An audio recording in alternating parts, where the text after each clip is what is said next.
ಗಣಪತಿಯೇ ನಿನಗೆ ವಂದನೆ.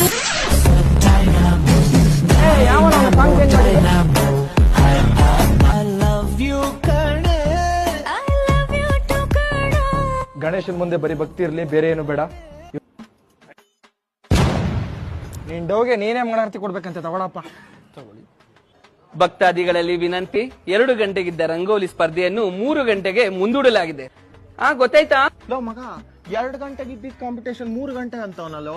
ಅವ್ಳ ಡವ್ ಇನ್ನು ಮೇಕಪ್ ಮಾಡ್ಕೋಬೇಕಂತೆ ಮಗ, ಅದಕ್ಕೆ ಗಣಪತಿ ಕೂರ್ಸಿರೋ ಡವ್ಗ ಇಲ್ಲ ನಮ್ಗ ಗೊತ್ತಾಗ್ತಿಲ್ಲ. ಮಗ ಇದಕ್ ಫಸ್ಟ್ ಪ್ರೈಸ್ ಕೊಡ್ಬೇಕಂತ. ಯಾರ ಲೋಕಿ ಡವ್ವ ಬಿಡ್ಸಿರೋದು ಇದು? ಕೋಳಿ ಕಸ ಬಿಡಿಸ್ದಂಗ್ ಬಿಡಿಸೋಳ, ಇದಕ್ಕೆ ಅವನ ಕೊಡ್ತಾನೆ ಫಸ್ಟ್ ಪ್ರೈಸ್. ಮಚ್ಚ ಇದು ನೋಡು ಮಚ್ಚ, ಇದು ಎಷ್ಟು ಚೆನ್ನಾಗೈತೆ, ಇದು ಕೊಡೋದ ಮಚ್ಚ ಫಸ್ಟ್ ಪ್ರೈಸ್. ನಮ್ಮ ಹುಡುಗಿಗೆ ಪ್ರೈಸ್ ಕೊಡೋದ್ ಬೇಡ ಅಂತಂತೆ. ಲವ್ LKG ಮಕ್ಕಳು ಡ್ರಾಯಿಂಗ್ ಬಿಡ್ಸಂಗ್ ಬಿಡ್ಸೋಳೆ, ನೋಡಿಲ್ಲ ಇದನ್ನ, ಇದಕ್ಕೆ ಅವನ್ ಕೊಡ್ತಾನೆ. ಮಗ ಇದು ಮಿನಿಮಲಿಸ್ಟಿಕ್ ಆರ್ಟ್, ನಿನ್ನಂತ ಸಡೆ ನನ್ ಮಕ್ಳು ಗೊತ್ತಾಗಲ್ಲ. ನಿನ್ಗೆ ಇಂಟೆಲೆಕ್ಚುಯಲ್ ಕೆಪಾಸಿಟಿ ಇಲ್ಲ. ನಾನು ದಿವಾಕರನ ಹತ್ರ ಮಾತಾಡಿದೀನಿ, ಪ್ರೈಸ್ ಅವಳಿಗೆ. ಪಾಪ ನೋಡಿ ಎಷ್ಟು ಬೇಜಾರ ಕೂತವಳೆ. ಅಷ್ಟಿದ್ರೆ ಪ್ರೈಸ್ ಮಾಡ್ರಿ. ಮೆರವಣಿಗೆ ಸ್ಟಾರ್ಟ್ ಆದ್ಮೇಲೆ ನಮ್ ಹುಡುಗಿ ಮನೆ ಮುಂದೆ 1/4 ಗಂಟೆ ಟಮಟೆ ಹೊಡಿಬೇಕು, ನಾನು ಫುಲ್ಲು ಬಜಾಯಿಸ್ಬೇಕಲ್ಲಿ. ಒಂದ್ ಕೆಲಸ ಮಾಡ್ರ, ನೀನು ನಿನ್ ಡವ್ ಸೇರಿ ಸಪರೇಟ್ ಆಗಿ ಒಂದು ಗಣೇಶ ಕೂರ್ಸ್ಕೊಂಡ್ಬಿಡಿ. ಇಲ್ಲಾಂತಂದ್ರೆ ಸಪರೇಟ್ ಆಗಿ ಒಂದು ಸಾಮೇನ್ ಹಾಕೊಂಡ್ಬಿಟ್ಟು ನಿನ್ ಡವ್ನೇ ತಗೊಂಡೋಗಿ ಕೂರ್ಸ್ಬಿಡು.